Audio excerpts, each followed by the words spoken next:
5:30 as firearm deer season in Central Virginia kicks off next month. It is crucial to remember that the thrill of the hunt shouldn't come at the expense of your hearing. 8 News reporter Madison Moore joining us now live in studio with how a local hearing specialist says ear safety needs to be top of mind. Madison. Well, Eric, Heather, I'm told just one loud crack of a rifle can cause permanent damage to your hearing, and that's why it's just as important to wear ear protection as it is to practice your aim.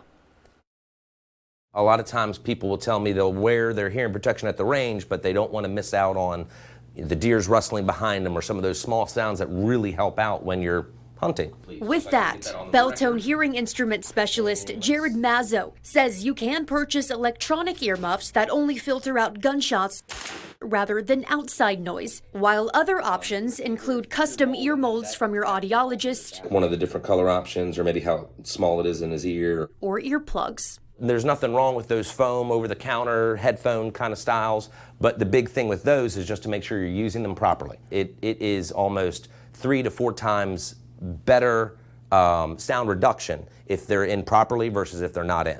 Mazzo says ringing in the ear is one of the first signs of temporary hearing loss. Once the brain and the ears lose their communication and once some of that nerve is damaged, there's nothing that can really bring it back with what we have available today. Mazzo tells me a lot of the times people only think of the short-term effects, but a Johns Hopkins study found that mild hearing loss doubled dementia risk, while people with a severe hearing loss were 5 times more likely to develop dementia. Hearing is something you're going to have your whole life, and you want to make sure you keep it the best it can be the whole life. So don't be a little lazy now and make that mistake and pay for it years down the road.